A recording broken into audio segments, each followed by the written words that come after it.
MD cat के exam होने में सिर्फ 30 डेज़ बाकी हैं और आप ये सोच रहे हो कि एमडी कैट के टॉपर बनना 30 डेज़ में इम्पॉसिबल है, लेकिन ये गलत है।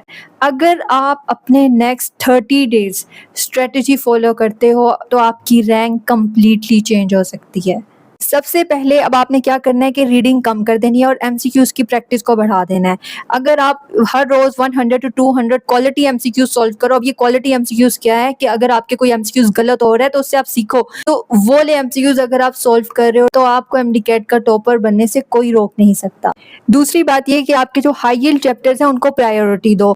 उनके कॉन्सेप्ट बिल्ड करने पे फ़ोकस करो कि वो हमें एमसीक्यूज़ किस तरह एमडी कैट में आ सकता है।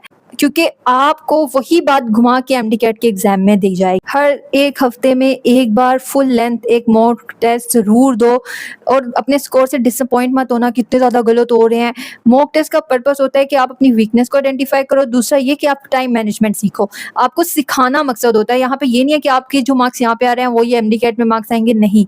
तो अपने मॉक टेस्ट हर चीज़ से सीखो और याद रखो कि अपनी मिस्टेक्स की एक नोटबुक बनाओ, एक पेज पर लिखो जो गलत हो रहे हैं। डेली एमसीक्यूज़ हर चैप्टर का एक अलग अपना पेज बनाओ जिसमें आप लिखो कि ये मेरी मिस्टेक हुई थी, इससे मैंने ये सीखा था और अगर ये एमसीक्यूज़ मेरे एग्ज़ाम में आ गया then I will be able to attempt it correctly. और दूसरा ये कि अपनी स्लीप सैक्रिफाइस मत करो। 6 से 8 घंटे की sleep, proper hydration, daily short breaks आपकी प्रोडक्टिविटी को डबल कर देते हैं। तो प्लीज़ इनको अवॉइड मत करो। और सबसे आखिरी और सबसे इम्पोर्टेंट बात ये है कि एमडी कैट का टॉपर बनने से आपको जो चीज़ रोकती है ना, वो ये नहीं है कि आपकी तैयारी कैसी है, वो ये है आपका माइंडसेट क्या है। क्या आप एमडी कैट इस डर से दे रहे हो कि पता नहीं मैं फेल तो नहीं हो जाऊँगा, मेरे साथ क्या होगा?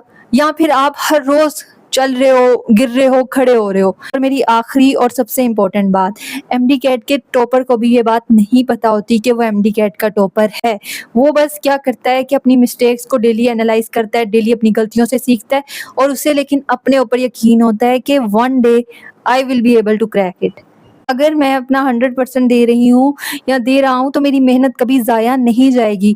तो वो जो सेल्फ बिलीव है ना, वो आपका स्ट्रॉन्ग होना चाहिए कि पूरी कायनात कंस्पायर करेगी to help you achieve what you want. तो हर रोज़ मेहनत करो, गिव अप मत करना और अपने आप को कंपेयर मत किसी से करना कि someone is doing better than you. MD CAT topper जो बच्चा होता है ना, उससे बहुत सारे स्टूडेंट्स होते हैं जिन्होंने उससे ज़्यादा अच्छा प्रिपेयर किया होता है, अपनी तैयारी ज़्यादा अच्छी की होती है। लेकिन वो एक चीज़ जो कि वो नहीं कर पाते और एमडी कैट टॉपर कर लेता है, वो ये है कि वो चलता रहता है। वो ये नहीं देखता कि मैंने ज़्यादा किया है, कम किया, उसे हमेशा लगता है कि I have to learn more and more और वही चीज़ उसको एमडी कैट का टॉपर बना देती है। और एक